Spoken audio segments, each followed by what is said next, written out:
He agreed to do this on one condition, that we not make it sound like a lesson. Sit down. Just tell me what it was like. There were 6 of us. My father worked the line at a plant outside Cleveland, and some winters that wasn't enough. We were on food stamps twice that I remember. My mother took what the church gave without letting her face show anything about it. I was maybe 7 when I started noticing. Not that we were poor. Everybody around us was poor. I noticed that some of the other poor families seemed to think being poor meant something about who they were. And I didn't want it to mean that about me. What's the first thing you remember doing differently with money than your brothers did? There was a coffee tin, nothing special. My mother had emptied it, and I asked if I could have it. I started dropping the change from the church collection plate into it, not because anyone told me to, because I liked the sound it made when it landed.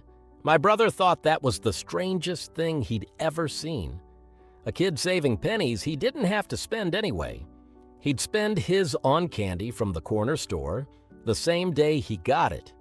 I understood why. It felt good, spending it right then. I'm not going to pretend I didn't want to. There was a night, I must have been 13, when I'd saved almost $4, which felt like a fortune, and there was a bike at the pawn shop window I wanted so badly I could feel it in my teeth. I stood outside that window for probably 20 minutes, and there was a voice in my head, clear as anything, that said, "What is the point of saving if you never spend it? What is the point of being the one kid who does this?" I didn't have an answer for it. I just didn't go in.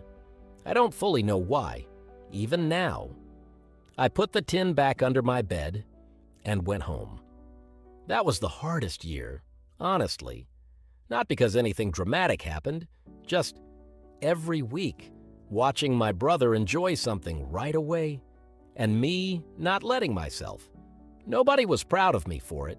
Nobody even noticed. There was a stretch, maybe 2 months, where I almost stopped, where the tin sat there and I didn't add to it and didn't take from it either. I just left it alone, like I was deciding something.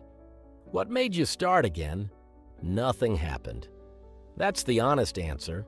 I just woke up one Saturday and dropped a nickel in, and that was it.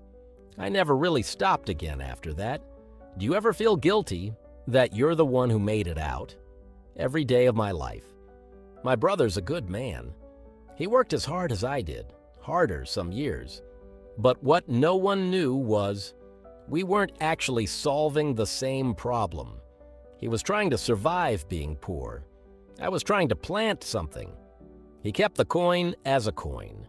I was already at 9 years old without any language for it, trying to turn mine into a seed.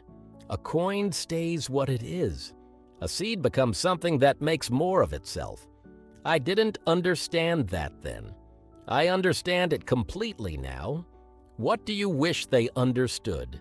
The ones who still carry it differently than you do. That it was never the food stamps that decided anything. It was what we each quietly decided that meant about who we were allowed to become. My brother decided it meant we'd always be behind. I decided it just meant I was starting earlier than most people ever have to. I started a small supply business at 26 with $1,100 I had never once touched. It's worth a great deal more than that now, but I didn't build it on the $1,100. I built it on the 20 years of not opening that tin. He still has it on a shelf in the office where he can see it from his desk. It doesn't hold coins anymore. It holds cufflinks now and a few keys he never uses. The same tin, nobody looking at it would know what it used to mean or what it cost him to let it sit there, some nights, unopened. That's the thing he wanted people to understand. And it's the thing no course, no book, no advisor was ever going to say to a scared kid standing outside a pawn shop window. The hardship was never the variable. It happened to both of them, in the same house, on the same nights. What separated the two brothers was smaller than that, and it happened earlier. The private decision, made quietly and without an audience, about what the hardship was allowed to mean. You cannot see that decision from the outside. You can only see, decades later, which tin got opened and which one didn't. Subscribe!